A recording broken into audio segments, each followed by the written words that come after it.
importante, né? Um resultado importante para o Bahia. Vencer lá no Newton Santos tem todo um significado, né?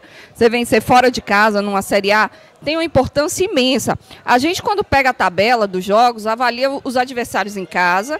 Aí eu acho, não sei se vocês vão concordar comigo, que se faz um balanço de, ó, esse time aqui eu tenho obrigação de vencer. Esse time aqui também. Esse jogo esse não aqui, dá. se eu não ganhar, a depender, porque eu digo assim, você perder vai acontecer, mas a forma com que você perde, né? A depender da forma que eu perder, vai ser aceitável, o torcedor vai entender. E aí, fora de casa, você tem aquela obrigação de dar uma beliscada. Mas o Bahia ganhou de um Botafogo, que até então era o líder do campeonato. 5 jogos de invencibilidade, o famoso tapetinho, né? É sempre favorável ao Botafogo. E ele vinha embalado, tinha assumido a liderança na 4ª rodada ao vencer o Flamengo fora de casa. E tenha certeza, Ju, que na conta, no planejamento do Botafogo, não tinha perder esses pontos pro Bahia. Sequer o empate. Estão chorando até agora. Não, sequer o empate. Que o Botafogo jogou só pra muito você mais, ver, que o Bahia não jogou nada. Num canal, a análise foi 6-2 pro Botafogo, 8 6-1 a 1. 8 a 0. E no outro foi 8-0. 8-0. Então, assim, o que é que me deixa alegre é o resultado e, em sua maioria, Nelson, uma performance. Porque não foi um resultado estanque, que aconteceu e você diz assim, ufa, graças a Deus a gente ganhou, hein? Mas, rapaz, aquelas 3 bolas na trave, aquelas 2 que foi em cima da linha, a defesa do goleiro, isso e aquilo, não. Se você analisar a rigor, o Bahia mereceu ganhar o primeiro tempo até demais. A defesa do John na cabeçada do Everaldo... Mas aquilo ali foi um milagre. Fantástica. Aquilo ali não é uma defesa, é um milagre. Fez 1-0 com autoridade para estar vencendo. O Bahia venceu por 1-0 porque mereceu vencer. E aí vem algo que eu entendo, apesar de discordar, Nelsinho, eu entendo o que tentou o Rogério. Ele, quando tira o Everton, o Cuiabano tinha acabado de entrar. É um cara de muita força no lado.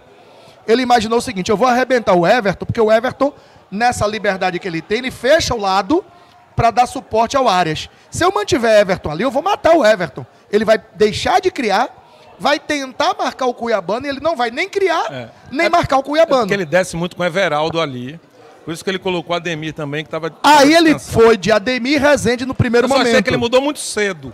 Eu achei... 10 minutos foi muito cedo. Aí que eu digo. E o Everton não gostou, né? O Everton não gostou. Eu também achei que ele mudou cedo, mas eu entendi o que ele quis. Eu trago o Rezende para ser o primeiro volante.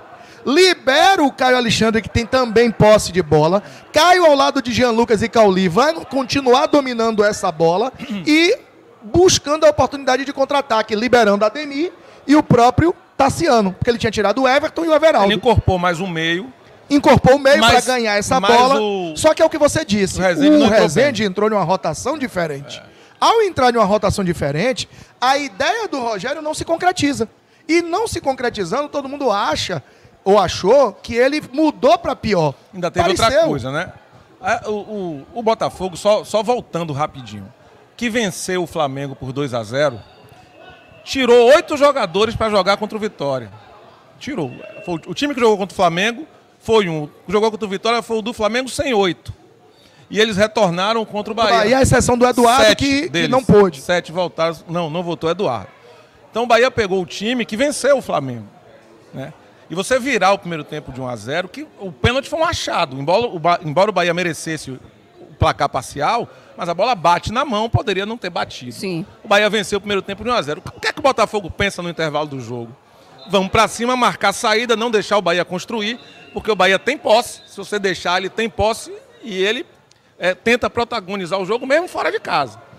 E aí pressionou, ele tem jogadores bons, ele tem jogadores rápidos. Luiz Henrique, Jefinho, Juba o Júnior Santos muita dificuldade no jogo, Juba.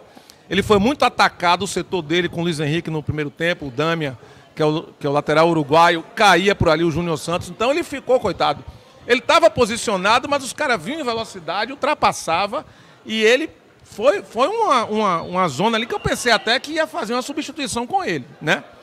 E aí, como você falou, quando ele coloca o Rezende, ficou até o Caio mais centralizado, o Rezende pela esquerda, ele trouxe o Jean para o lado direito e manteve o Ademir descendo e o Ratão, depois que entrou, ficou o Tassiano fazendo. Que o torcedor nunca criticou, né? Mas você veja o que ele fez. O normal não era ter Ademir, Ratão e Biel? Ele inverteu. Ele botou Ademir, Biel e Ratão. Por quê? No primeiro momento ele faz Ademir, Cauli e Tassiano. Não. Quando sai Cauli... Aí ele tira os três. E sai Aí Tassiano. ele entra com Ratão, Biel... Ratão entra aberto na esquerda, Biel fica... E entra com Depena, ele faz as 3 alterações.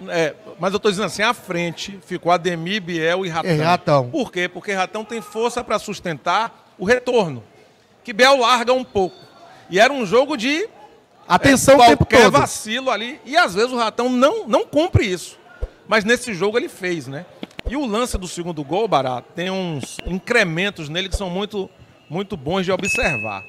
Primeiro, a equipe do Botafogo cometeu uma falha, que é o quê? E que é muito natural em final de jogo. Ele estava com a linha alta, sem pressão no portador da bola. Então, o Depena está sozinho. Não tem ninguém em cima dele. O Gabriel toca no Arias, que dá no Depena livre. Não. Todos os 3 tocam livres. Ademir toca no Depena, ele está sozinho. Sozinho. E a defesa com a linha alta. Aí o que é que faz o Ratão? Ele está na ponta esquerda.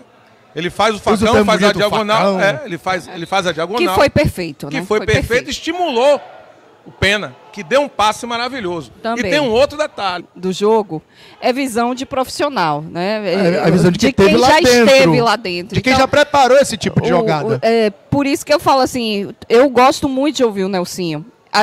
Eu enxerguei o jogo, eu vi vários elementos, mas ele consegue trazer outras questões eu ali. vi que até a gente parte vê um do conjunto, Ratão. né? A parte do Jean, ele já me deu um banho. Até o Ratão tinha visto.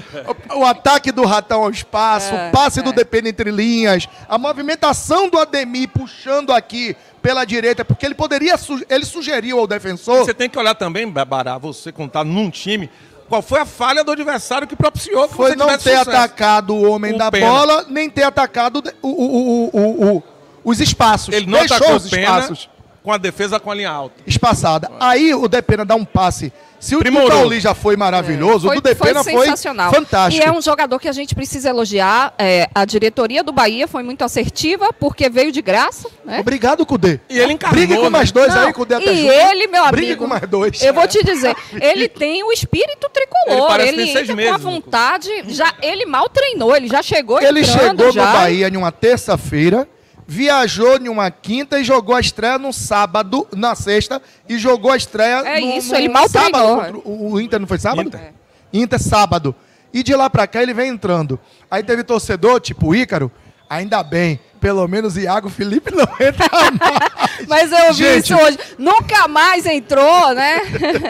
Mas a questão é a seguinte, o Bahia se ressentia de um cara... Já vou chamar Ícaro do Retiro pra bancada. Características que tem o Depena, que tem a capacidade de cumprir opções e posições defensivas. Ele faz a de Everton, faz a de Caio. Mas que possa fazer a parte ofensiva. Depena finaliza, Depena passa, Depena cobre, ele ataca espaço. E isso causa no adversário um alvoroço, porque faz o jogo andar, o cara de qualidade, você não sabe para onde ele vai.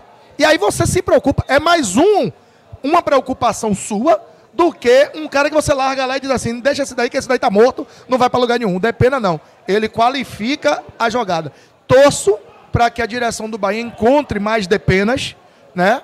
Nessa janela para observar já é agora maio. E como o Ju falou, para trazer em julho, né? E acho que com a chegada do Iago Borducci, a tendência a esse time é levar o nível de atuação. Porque você ganha também o Juba, como na frente, como uma opção de meio e frente. Então assim, e ele já mostrou mais vezes que jogou, que o Rogério colocou ele à frente, ele foi efetivo. Ele mostrou pro Rogério, eu tô aqui. E às vezes, Bará, você muda um jogador de posição, ou ele fica muito tempo ali, como o Juba. Quando você traz ele pra meia, é a posição que ele se sente mais à vontade. Mas ele ganhou o comportamento defensivo que a lateral obrigou ele a treinar. Ele aí se completa. Ele fica mais forte defensivamente como atleta. E aí, ofensivamente, ele vai fazer o que ele gosta. Fazer o que sempre com mais fez. liberdade e com mais gosto.